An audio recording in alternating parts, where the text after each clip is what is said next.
China మీద America మరొకసారి దెబ్బతీసే ప్రయత్నం చేస్తుంది. ఇక్కడ అమెరికాదంతా పచ్చి స్వార్థం, పక్కా స్వార్థం. తన వ్యాపారాలు బాగుండాలి, ఎదురోళ్ళయన్ని నాశనం చేయాలి. ఇప్పుడు అప్పట్లో వ్యాక్సిన్ సందర్భంలో భారత వ్యాక్సిన్ని వాళ్ళ దేశంలో అమ్మనీయకుండా వాళ్ళ వ్యాక్సిన్ మాత్రం భారత్లో అమ్మడానికి తగినటువంటి దిక్కుమాలినవన్నీ కూడా ఐక్యరాజ్యంతో కలిసి చేసింది. అది పక్కా స్వార్థపర దేశం. తన దేశం వాళ్ళ సంగతి వరకే చూసుకుంటుంది, ఆ తర్వాత యూరప్ సంగతి చూసుకుంటుంది. కాబట్టి ఎవరిదైనా అట్లా చూసుకోవాలి. మనం మాత్రం పరాయి దేశాల మీద ప్రేమ చూపెడుతుండటం వల్లే వచ్చేటువంటి సమస్య ఉంటుంది. చైనా విషయంలో కూడా అంతే. తన దేశాన్ని తను ఫస్ట్ చూసుకుంటుంది, మిగతా వాళ్ళని పట్టించుకోదు.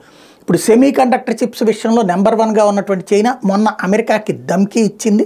మొత్తం ప్రపంచ దేశాలకు సంబంధించినటువంటి వ్యాపార లావాదేవీలు స్తంభించిపోవడానికి కారణమైంది. కరోనా సందర్భంలో చైనా మీద ఆంక్షలు పెడితే దానికి కారణంగా సెమీ కండక్టర్ చిప్స్ ఉత్పత్తుల్ని నిలుపు చేయించింది. తద్వారా కార్ల నుంచి ఎలక్ట్రానిక్ ఎక్విప్మెంట్ దాకా కొనడానికి లేని పరిస్థితులు తీసుకొచ్చింది, తయారు చేయడానికి లేని పరిస్థితులు తీసుకొచ్చింది. దీంతో అప్పటి నుంచి వేరే చోటన డెవలప్ చేయాలని చూస్తుంటే అందులో భారత్లో ప్రోత్సహిస్తున్నాం, అట్లాగే ఇతర దేశాలు ప్రోత్సహిస్తున్నాం. ఇప్పుడు మన వైపు ప్రోత్సహించడమే కాకుండా చైనాని దెబ్బ కొట్టడం కోసం కొత్తగా ఆంక్షలు విధిస్తోంది అమెరికా.